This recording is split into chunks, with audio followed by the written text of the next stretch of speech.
জুলাই আগস্টে মানবতাবিরোধী অপরাধ মামলায় সাক্ষ্য দেয়া মূল তদন্ত কর্মকর্তা মোহাম্মদ আলমগীরকে তৃতীয় দিনের মতো আজ জেরা করার কথা রয়েছে। ট্রাইব্যুনালে আছেন স্টাফ করেসপন্ডেন্ট HM মেহেদী হাসান, সরাসরি যুক্ত হচ্ছেন তিনি।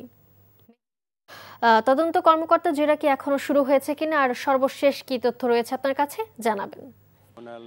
একে আজকে মূলত 3টি অভিযোগ দায়ের করা হয়েছে প্রসিকিউশনের পক্ষ থেকে। তার মধ্যে 2টি গুমের মামলা এবং আরেকটি জুলাই আগস্টের সময় রামপুরায় 28 জনকে হত্যার অভিযোগে। মোট এই 3টি অভিযোগ আনুষ্ঠানিকভাবে আজকে ট্রাইব্যুনাল একে দাখিল করা হয়েছে প্রসিকিউশনের পক্ষ থেকে।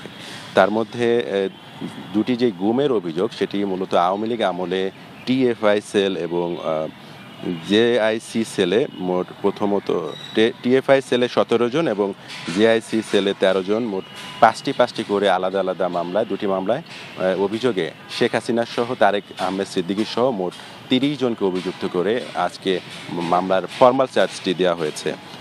আজকে এছাড়া ট্রাইব্যুনাল একই কিন্তু আজ শেখ হাসিনার আরেকটি মামলা, শেখ হাসিনা আব্দুল্লাহ আল মামুন সহ যেই তিনজনের বিরুদ্ধে মানবতা বিরোধী অভিযোগে যে মামলা করা হয়েছে, সেই মামলার সর্বশেষ যে সাক্ষী তদন্ত কর্মকর্তা তাকে এখন জেরা করা হবে ট্রাইব্যুনাল একে। এছাড়া ট্রাইব্যুনাল 2-এ অন্য মামলার জুলাই অভ্যুত্থানের অন্য একটি মামলার যেই সাক্ষ্য গ্রহণ সেটি চলছে। এখন পর্যন্ত সবশেষ এই ছিল আমার কাছ থেকে ট্রাইব্যুনাল থেকে।